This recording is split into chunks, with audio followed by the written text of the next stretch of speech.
ಇವತ್ತು ನಮ್ಮೂರಲ್ಲಿ ಜಾತ್ರೆ. ಸುಮಾರು ಜನಕ್ಕೆ ನಮ್ಮೂರು ಯಾವುದಂತ ಡೌಟ್ ಇತ್ತು. ನಮ್ಮೂರು ಬಂದುಬಿಟ್ಟು ಕಳಸ. ಸುಮಾರು ಜನ ಕಳ್ಸಕ್ಕೆ ಬಂದೇ ಇರ್ತೀರಾ. ಕಳಸೇಶ್ವರ ಸ್ವಾಮಿದು ಇವತ್ತು ತೇರಿತ್ತು. ನೋಡೋಕೆ ಎರಡು ಕಣ್ಣು ಸಾಲದು, ಸಿಕ್ಕಾಪಟ್ಟೆ ರಶ್ ಇರುತ್ತೆ ಮಾತ್ರ. ಹಾಗೆ ಬಿಸಿಲು ಬೇರೆ ಜಾಸ್ತಿ ಇತ್ತಲ್ಲ, ಹೋಗ್ಬಿಟ್ಟು ನಾವು ಪೂಜೆ ಎಲ್ಲ ಮಾಡಿಸ್ಕೊಂಡು ಫಸ್ಟ್ ಅನ್ನ ಸಂತರ್ಪಣೆ ಪೂಜೆ ಇರುತ್ತೆ, ಅದನ್ನೆಲ್ಲ ಮುಗಿಸ್ಕೊಂಡು ಊಟಕ್ಕಂತ ಹೋದ್ವಿ.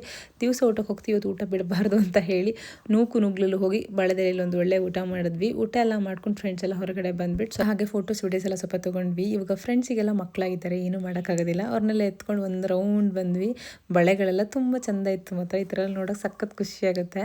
ನನಗೆ ಡ್ಯೂಟಿ ಇತ್ತು. ಮಾರ್ಕೆಟ್ ಸ್ವಲ್ಪ ಪ್ಲಸ್ ಇತ್ತು. ನಾಳೆ ಸಂಡೇ ಬಜೆಟ್ ಇದೆಯಲ್ಲ, ಸಂಡೇ ನಿಮಗೆ ಮಾರ್ಕೆಟ್ ಓಪನ್ ಇರುತ್ತೆ, ಅವ್ರು ಟ್ರೇಡ್ ಮಾಡ್ಬೋದು. ಬಜೆಟ್ ದಿವಸ ನಿಮಗೆ ಮಾರ್ಕೆಟ್ ಸ್ವಲ್ಪ ಪ್ಲಸ್ ಆಗುತ್ತೆ ಅನಿಸುತ್ತೆ. ಮನೆಗೆ ಹೋಗಿ ಹಬ್ಬಕ್ಕೆಲ್ಲ ರೆಡಿ ಮಾಡ್ಕೊಂಡಿದ್ದಾಯಿತು. ಒಳ್ಳೆ ಕಾಯಿ ಕಡುಬು ಜೊತೆಗೆ ಮೀನು ಸಾರು.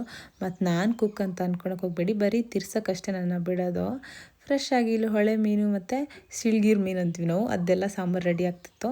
ಆದರೆ ಯಾರೂ ಗೆಸ್ಟ್ ಇಲ್ಲ, ನಾವೇ ತಿನ್ನೋಕ್ಕಷ್ಟೇನೆ ಇದು. ಹಾಗೆ ಸಂಜೆ ಜಾತ್ರೆಗೆ ಹೋಗೋಣ ಅಂತ ಮತ್ತೊಂದು ರೌಂಡ್ ರೆಡಿ ಆಗಿದ್ದಾಯಿತು. ರೆಡಿ ಆಗಿಬಿಟ್ಟು ನಮ್ಮ ಕಾರ್ನ 2 ತಿಂಗಳಿಂದ ತೆಗೆದಿರಲಿಲ್ಲ, ಅದನ್ನೆಲ್ಲ ತೆಗೆದು ಧೂಳು ಕೊಟ್ಟು ಹೊರಟಿದ್ದಾಯಿತು.